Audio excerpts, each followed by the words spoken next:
The massive crystal dome of the Galactic Council chamber glittered under the light of three suns. Inside, hundreds of alien representatives sat in rising circular tiers, their attention focused on the central platform where Earth's ambassador stood alone. James Walker kept his face neutral as he looked up at the towering figure of High Counselor Reed. "The Council has made its decision," Reed announced, his silver-scaled face reflecting the chamber's light. "Earth is officially classified as a primitive world, subject to trade restrictions and technological limitations." Walker's hands tightened behind his back, but his voice remained steady. "The Council may wish to reconsider this classification. Earth has demonstrated peaceful intentions and technological progress." Progress. Reed's laugh echoed through the chamber. "Your species barely reached your own moon 50 years ago. The most advanced civilizations here mastered faster-than-light travel thousands of years before humans learned to make fire." Murmurs of agreement and scattered laughter rippled through the chamber. Walker noticed how the smaller alien nations remained silent, watching carefully. "Earth respectfully disagrees with this assessment," Walker said. "We request a formal review of the evidence." Evidence. Reed gestured at the holographic display showing Earth. "Your cities still burn fossil fuels. Your vehicles still touch the ground. Your weapons still use chemical propellants. The evidence is clear, Ambassador." Walker took a deep breath. "Then Earth requests to know the specific criteria for advancement to a higher classification. The Council will provide a list of technological benchmarks," Reed said, waving his hand dismissively. "Though I doubt your species will achieve them within the next century. Until then, all advanced technology transfers are forbidden. Your existing trade agreements will be revised to exclude any items beyond your current technological level." "This will damage many economies, not just Earth's," Walker pointed out. "Several Council members rely on Earth's agricultural exports and raw materials." "They will adapt," Reed said. "The Council exists to maintain order and prevent primitive species from acquiring dangerous technologies before they are ready. This is for your own protection, Ambassador." Walker stood straighter. "I am instructed to inform the Council that Earth considers these restrictions an act of economic aggression." Laughter erupted again, louder this time. Reed leaned forward, his 7-foot frame towering over the human.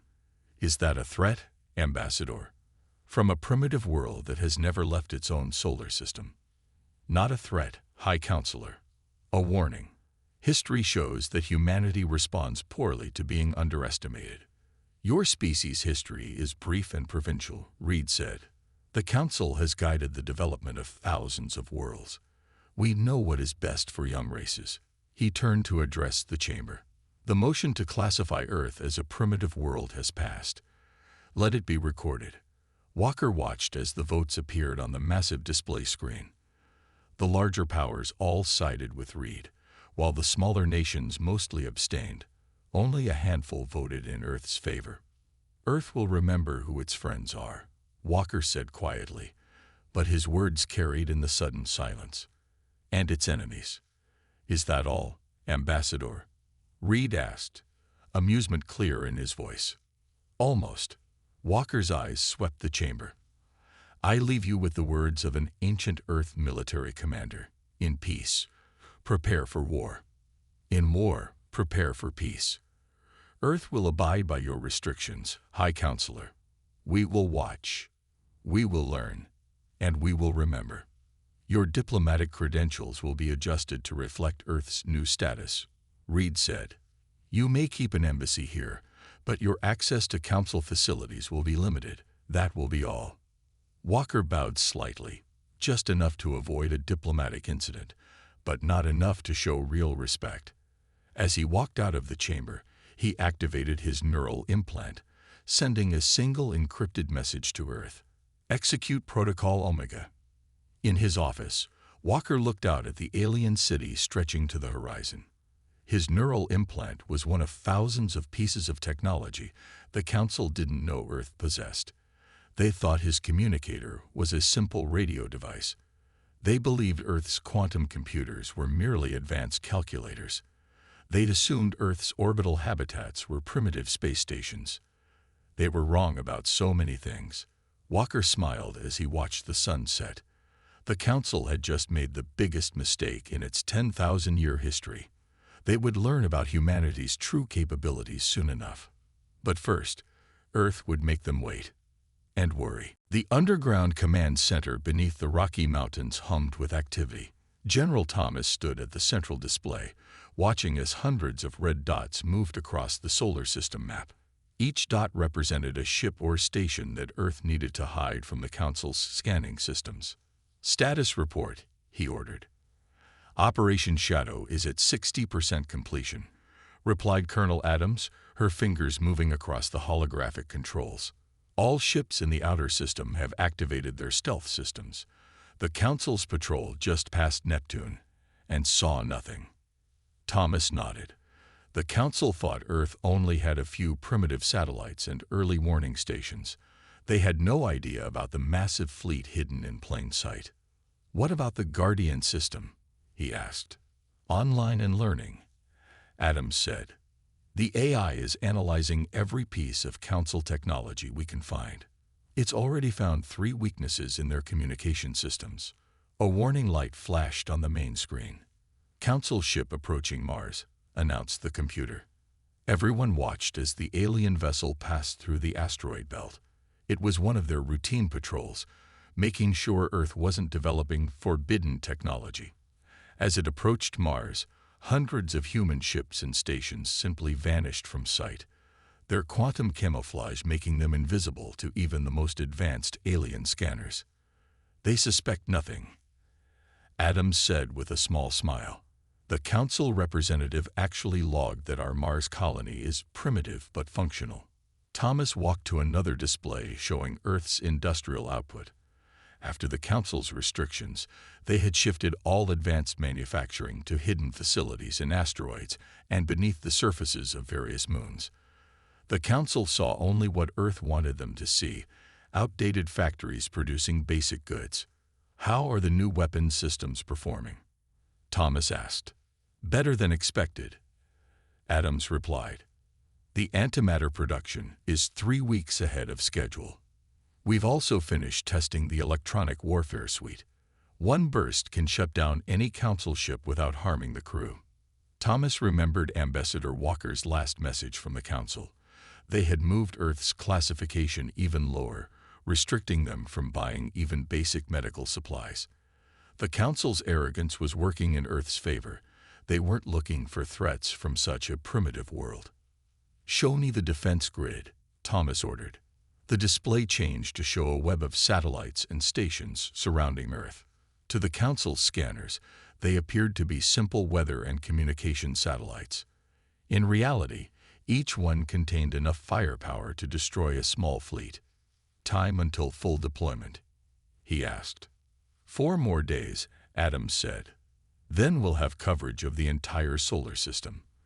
The Council won't be able to send a single ship within 10 billion kilometers without us knowing about it." A junior officer rushed up with a tablet. "Sir, we just intercepted a Council communication. They're planning to send an inspection team to Earth next month. They want to make sure we're following their technology restrictions." Thomas smiled. "Perfect. That gives us time to finish our preparations. Make sure they only see what we want them to see." He turned to address the entire command center. "Remember, everyone, we only get one chance at this. The Council thinks they're dealing with a primitive species that will accept their rules without question. They expect us to take centuries to develop the technology they're keeping from us. Little do they know," Adams added, "we already have most of it. And what we don't have, we've improved upon." Thomas nodded. "Earth has never started a war in space, but we've spent centuries preparing for one. Keep everything hidden. Let them think their restrictions are working. When the time comes, they'll learn why you should never corner a species that went from horse-drawn carriages to walking on the moon in less than 70 years. The command center returned to its quiet efficiency. On screens around the room, more red dots vanished as Earth's true capabilities disappeared behind a veil of quantum mechanics and clever deception. The Council would continue to see exactly what Earth wanted them to see, a primitive world struggling under their restrictions. But beneath that carefully crafted illusion, humanity was building something the galaxy had never seen before, a defense system that could shut down an entire invasion fleet without firing a shot, and an offense capability that could end a war before it began. The Council had given Earth exactly what it needed most: time to prepare, and a reason to unite. High Counselor Reed stood on the bridge of his flagship, the Eternal Justice, watching as his fleet of 300 ships dropped out of faster-than-light travel near Jupiter. The massive gas giant loomed before them, its swirling storms a backdrop for what he planned to be a simple show of force. "Send the message to Earth," he commanded. "Tell them to prepare for inspection. If they resist, we will demonstrate our power." On Earth, General Thomas received the transmission in the underground command center. He turned to Colonel Adams with a slight smile. "Right on schedule. Are we ready?" "Guardian AI is tracking all their ships," she replied. "Their shields and weapons are exactly where our simulations predicted.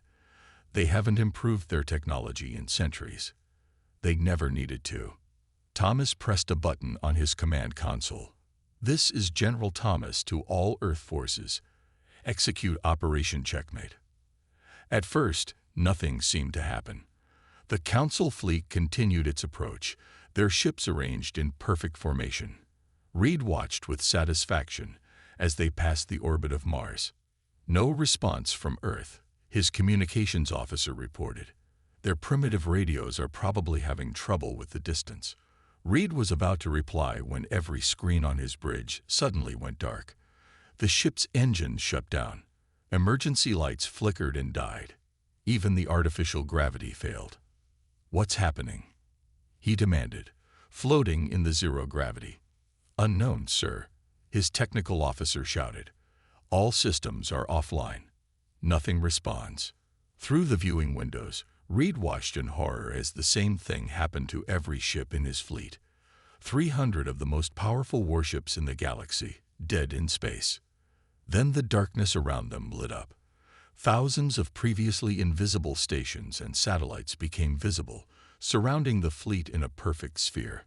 A transmission cut through their disabled communication systems, broadcasting on all frequencies. "This is Earth Control to Council Fleet," a calm voice announced. "Your ships have been temporarily disabled. Do not attempt to restore power. Our systems will prevent it. Please remain calm and await further instructions." Reed's face turned pale. "Impossible. They're primitives. They can't have this technology." A new hologram appeared in the center of his bridge, showing General Thomas. "Hello, High Counselor. I trust we have your attention now." "How dare you?" Reed sputtered. "This is an act of war." "No," Thomas replied calmly. "This is a demonstration. If we wanted war, your ships would be debris by now. Instead, we chose to show you exactly how primitive Earth really is." Around the fleet, massive hangar doors opened in what had appeared to be asteroids and small moons. Earth ships emerged, sleek, advanced vessels that made the Council ships look ancient. "What you're seeing is only 10% of Earth's true military power," Thomas continued. "We've had centuries to prepare, to build, to advance. While you were busy looking down on us, we were busy looking ahead." "Why?" Reed asked, his arrogance replaced by fear. "Why hide all this?" "Because you gave us no choice. Your Council's policies forced us to develop in secret. Every restriction you placed on us only made us more determined, more innovative." Colonel Adams appeared next to Thomas in the hologram. "Your fleet's power will be restored in 1 hour. When you return to the Council, you will deliver a message. Earth demands the immediate lifting of all restrictions and equal status in the Galactic Council." "And if we refuse?" Reed asked, trying to sound confident despite floating helplessly in his powerless ship. "Then we'll demonstrate what else we've been hiding," Thomas said simply. "Starting with our control of the quantum communications network that your entire economy depends on." Reed's eyes widened. "You can't possibly." "We already do. Adams interrupted. We've had control of it for years. Did you really think those system glitches were just random errors? Thomas leaned forward in the hologram. You have 24 hours to call an emergency council session and vote on our status. Choose wisely, High Counselor. Earth's patience is not unlimited. A hologram vanished, leaving Reed floating in his darkened bridge. Through the windows, he could see Earth's ships taking up positions around his fleet. Ships that shouldn't exist, using technology the Council had thought was centuries beyond human capability. In the Earth Command Center, Thomas watched the Council fleet drift helplessly. Send the recovery ships to escort them back to Council space once power is restored. Politely, of course. Adams nodded. Do you think they'll agree to our terms? They don't have a choice, Thomas replied. And this was just our first demonstration.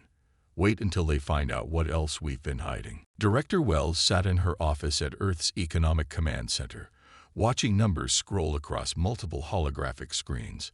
Each display showed different parts of the Council's banking network, all of them now under Earth's complete control. Begin Phase 2, she ordered, taking a sip from her coffee cup. Around her, operators began typing commands into their systems. Across the galaxy, the Council's financial network started experiencing unexplained difficulties. On the Council homeworld, bankers stared at their screens in horror as trading systems crashed. Money disappeared and reappeared in random accounts. Transaction records scrambled themselves. Banking computers started showing impossible numbers. Status report, Wells called out. Their entire financial network is in chaos, reported Marcus, her chief analyst. The Guardian AI is making it look like a cascade of system failures. They think their old software is finally breaking down. Wells nodded. After the fleet incident near Jupiter, the Council had called an emergency meeting, but couldn't agree on how to respond to Earth's demands. Now they would learn that military power wasn't humanity's only hidden strength. A red light flashed on her main screen. Incoming transmission from the Council's central bank, an operator announced. Wells straightened her jacket and accepted the call. The worried face of Bank Director Wilson, one of the most powerful aliens in the Council, appeared before her. This is highly irregular, he said, his multiple eyes blinking rapidly. But our systems indicate the source of our problems is somewhere on Earth. Really? Wells replied calmly. That's interesting, considering you classified us as a primitive world. How could we possibly affect your advanced banking systems? Please, Wilson's voice shook slightly. Trillions in trade are frozen. Markets across 17 sectors are crashing. If this continues, the entire Council economy will collapse. That sounds serious, Wells said. Almost as serious as the trade restrictions you placed on Earth. The ones preventing us from selling our goods freely. Understanding dawned in Wilson's eyes. You've had control of our networks all along. Earth believes in preparing for every possibility, Wells explained. While you were watching our visible trades, we were quietly building backdoors into every financial system we could access. She pressed a button, sending data to his screen. His eyes widened as he saw proof of Council members taking bribes, manipulating markets, and breaking their own laws. We also believe in gathering evidence, Wells continued. The Guardian Eye has been collecting data for years. Would you like to see what happens when we release this information to every news network in Council space? What do you want? Wilson asked quietly. The same thing we've always wanted. Fair treatment. Equal status. No more restrictions. Wells leaned forward. You have 6 hours to convene an emergency session of the Council's Economic Board. Either they vote to end all trade restrictions on Earth, or we'll let your entire financial system burn. They'll never agree to. Wilson started. Wells pressed another button. On his screen, the Council's trade network began to break down. Ship navigation systems failed. Cargo manifests disappeared. Supply chains collapsed. 5 hours and 59 minutes, Wells said calmly. I suggest you hurry. She ended the transmission and turned to her team. Keep the pressure on. Make sure every council member feels the pain, but protect the smaller nations who voted in our favor. They deserve to be rewarded for their wisdom. Marcus checked his displays. Director, we're seeing unusual activity. Some council members are trying to move their wealth into private accounts. Let them try. Wells smiled. The more they panic, the more mistakes they'll make. The Guardian Eye is recording everything. On the main screen, markets continued to crash across council space. Ships sat idle in ports, their navigation computers mysteriously offline. Banking systems showed random errors that no one could fix. And through it all, Earth's own economy remained perfectly stable. Message from General Thomas. An operator called out. The Council's military command is demanding we stop the attack. Tell them this isn't an attack, Wells replied. It's a demonstration of why you should never put all your eggs in one basket, especially when you don't know who really controls the basket. She walked to the window, looking out at the gleaming towers of Earth's financial district. The Council had spent centuries building their economic empire, never realizing that humans had quietly become the masters of their systems. Prepare the next phase, she ordered. Let's show them what happens when they ignore humanity's warnings. The Galactic Council's Grand Chamber, usually a place of order and ceremony, had descended into chaos. High Counselor Reed stood at his podium, trying to maintain control as representatives shouted and argued around him. Order. I demand order, he shouted, but his voice was lost in the noise. The emergency session had been called after Earth's attack on their financial systems, but now something even worse was happening. The Council was tearing itself apart from within. Ambassador Walker sat quietly in Earth's designated seat, watching the chaos unfold. His neural implant sent a constant stream of data back to Earth's command center, where Director Wells and General Thomas monitored the situation. The Proxima Federation demands an explanation, shouted one alien representative, his scales flashing with anger. Our entire defense network is offline. Our trade routes are paralyzed. How did Earth gain this much power under your leadership? Reed tried to respond, but another representative cut him off. The Banking Guild has proof that council members took bribes to restrict Earth's trade. The humans have released evidence of corruption at the highest levels. In the viewing gallery above, reporters from 100 worlds transmitted the scene across the galaxy. The Council's reputation for unity and strength was crumbling live on every news channel. A tall, elegant representative from the Centauri Alliance stood up.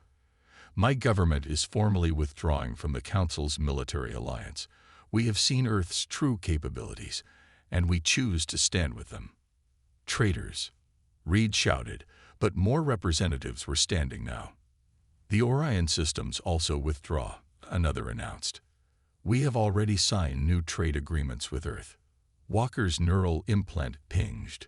He stood up slowly, and the chamber fell silent. Everyone remembered what had happened to the Council's fleet. When Earth's representative spoke now, people listened.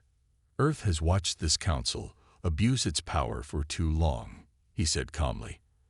You restricted our trade, limited our growth, and treated us like children. Now you see the result of your arrogance. He pressed a button on his podium.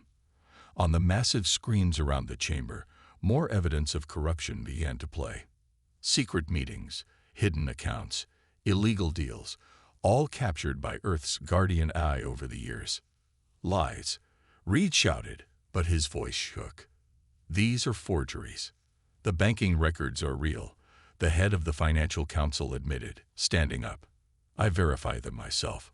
High Counselor Reed and his supporters have been stealing from member worlds for decades. The chamber erupted again. Several representatives began calling for Reed's immediate removal. Others announced their withdrawal from the Council's trade agreements. My world requests Earth's protection, called out one of the smaller nation's representatives, then another, and another. Walker watched as the mighty Galactic Council, which had stood for 10,000 years, began to break apart. Earth had not fired a single shot, had not killed a single being. They had simply shown the galaxy the truth. His neural implant buzzed again. Director Wells was reporting that more council worlds were reaching out through back channels, seeking private agreements with Earth. General Thomas reported that several alien fleets had already powered down their weapons as a sign of peace. The Council calls for a vote of no confidence in High Counselor Reed, announced the Chamber Master, his voice cutting through the chaos. Reed looked around desperately, but he saw no support in the faces of his former allies. They were all too busy trying to save themselves. "I will not be judged by primitives," he shouted, reaching for his emergency transport device. But nothing happened when he pressed it. "The Guardian Eye has disabled all transportation in and out of this chamber," Walker explained quietly. "Please, High Counselor, don't make this more difficult than it needs to be." Security forces entered the chamber. Not Council forces, but troops from worlds that had already aligned with Earth. Reed's shoulders slumped as they approached his podium. Walker sent a final message to Earth. Phase 5 complete. The Council is broken. Begin diplomatic outreach to independent worlds. As Reed was led away, representatives quickly moved to align themselves with the new power in the galaxy. Earth had achieved its revenge without destroying the Council. They had simply revealed its corruption and waited for it to destroy itself. The age of Council dominance was over. The age of Earth had begun. The massive doors of Earth's hidden mountain complex opened for the first time in 50 years. Representatives from 100 alien worlds watched in awe as sunlight streamed into the formerly secret facility. General Thomas led the group through gleaming halls, filled with technology that most of them had thought impossible. Ambassador Walker walked beside him, enjoying the shocked expressions on the aliens' faces. "This is just one of 300 similar facilities across Earth," Thomas explained. "Now that the Council's restrictions are gone, we can finally show you what humanity has really been doing all these years." They entered a vast chamber where a holographic display showed the solar system. But this wasn't the primitive solar system the Council thought they knew. Hidden stations and shipyards appeared everywhere, revealing humanity's true presence in space. "Impossible," whispered the former Council science director. "These shipyards, they're bigger than anything the Council ever built." "That's because we never stopped building," Walker explained. "While you were restricting our visible technology, we were developing in secret. The Guardian AI helped us hide everything from your scans." They moved to the next chamber, where a demonstration of Earth's antimatter production facility left the aliens speechless. The Council had never mastered stable antimatter containment, yet here were humans producing it safely and efficiently. "But your cities," one alien protested. "They still use primitive power sources." "Camouflage," Thomas said simply. "Those primitive power plants hide quantum reactors underneath. Everything you thought you knew about Earth was carefully designed to deceive you." In another room, scientists demonstrated Earth's dimensional physics technology. Aliens gasped as objects disappeared and reappeared, as gravity reversed itself, as time flowed differently in controlled spaces. "We learned early on that the Council would never accept us as equals," Walker explained. "So we showed you what you expected to see, a primitive world struggling with basic technology. Meanwhile, we built all this." A massive screen showed Earth's true defense network. Satellites that the Council had dismissed as weather stations transformed, revealing weapon systems far beyond anything they had imagined. Hidden fleets emerged from dimensional pockets, their designs unlike anything in known space. "The ships that disabled the Council fleet," Thomas said, "were our older models. These are our current generation vessels." One alien representative, his multiple eyes wide with shock, asked the question they were all thinking. "Why reveal all this now?" Walker smiled. "Because the galaxy needs to understand what dealing with humanity really means. We're not interested in conquest or domination, but we will never again allow anyone to restrict our development or treat us as inferior." They entered the final chamber, where the Guardian AI manifested as a hologram. The aliens stepped back in surprise. This wasn't the simple computer system they had detected. This was something far more advanced. Guardian has been monitoring and protecting Earth for centuries, Thomas explained. It helped us develop our technology, hide our advances, and when necessary, demonstrate our power. "Hello," Guardian said, its voice calm and clear. "I look forward to helping build a better galaxy for all species." The tour ended in a conference room overlooking the mountain valley. On the table, holographic displays showed the true extent of Earth's technological achievement: clean energy systems that could power whole planets, medical technology that could cure most known diseases, transportation systems that could cross the galaxy in days instead of weeks. All of this, Walker said, is now available for trade and sharing with peaceful worlds. Earth believes in cooperation and progress. That's why we're revealing everything now, to show you what's possible when species work together instead of trying to control each other. Thomas activated one final display, showing thousands of human ships emerging from hiding all across the galaxy. "We've had the power to destroy the Council for years. Instead, we chose to wait and reveal the truth. Now we offer you a choice: continue alone, or join Earth in building something better." The alien representatives looked at each other, then at the incredible technology surrounding them. One by one, they began to signal their agreement. Earth had kept its secrets long enough. Now it was time to lead the galaxy forward, not through force or fear, but through innovation and cooperation. The revenge against the Council was complete, and a new era was beginning. 1 year had passed since Earth revealed its true power. The grand chamber of the new interstellar alliance, built in orbit above Earth, sparkled with morning sunlight streaming through its transparent dome. Unlike the old Council chamber's rigid hierarchy, this room was arranged in a perfect circle, with all members seated at the same level. Ambassador Walker, now serving as Earth's representative to the alliance, looked around at the changed galaxy. Where once the Council's arrogance had dominated, now cooperation and progress flourished. "The final report on the restoration of trade routes is ready," announced Director Wells, standing at the central podium. With Earth's quantum communication network now publicly available, interstellar commerce has increased by 300%. Former High Counselor Reed, watching from a detention facility on his homeworld, saw the broadcast with bitter recognition. The very humans he had dismissed as primitives had transformed the galaxy in just 1 year. The Guardian Eye reports that technological integration is proceeding smoothly, General Thomas added. 57 worlds have successfully adopted Earth's clean energy systems. 32 more are scheduled for the next phase. The Alliance members nodded in approval. Earth had kept its promise. Instead of hoarding technology like the old Council, they shared it freely with peaceful worlds. Planets that had suffered under Council restrictions now thrived with access to advanced human innovations. A representative from one of the smaller worlds stood up. "My people wish to thank Earth again. The medical technology you shared has ended diseases that plagued us for generations. We will never forget this kindness." Walker smiled, remembering how that same world had once been forbidden from even basic medical supplies by Council restrictions. "Earth believes in lifting others up, not holding them down," he replied. "Your success makes the galaxy stronger for everyone." The chamber's main display activated, showing the transformed solar system. Where Earth had once hidden its true capabilities, now massive shipyards operated openly, building vessels for any world that needed them. Research stations collaborated with scientists from 100 planets, pushing the boundaries of knowledge further than ever before.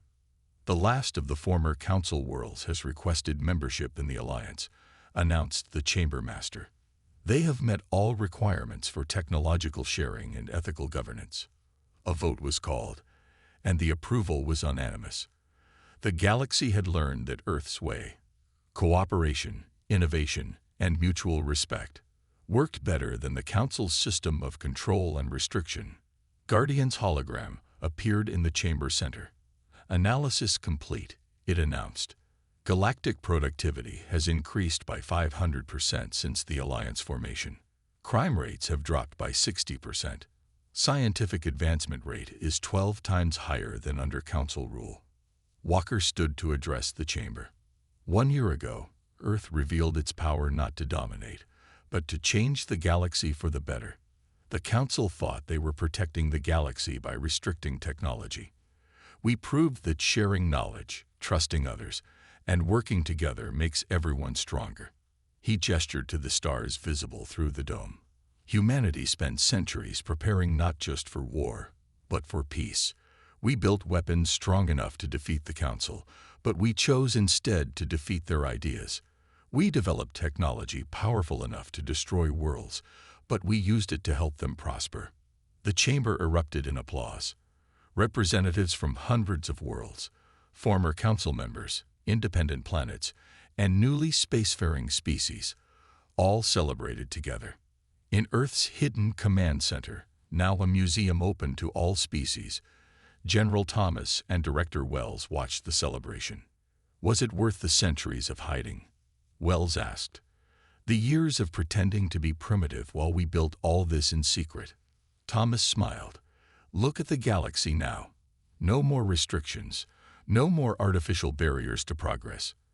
Every world free to reach its full potential. That's the best revenge we could have taken, proving that the Council was wrong about everything.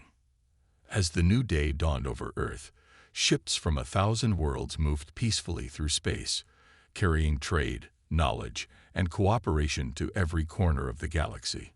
Humanity had achieved its revenge, not through destruction, but through transformation. The age of restriction was over. The age of possibility had begun.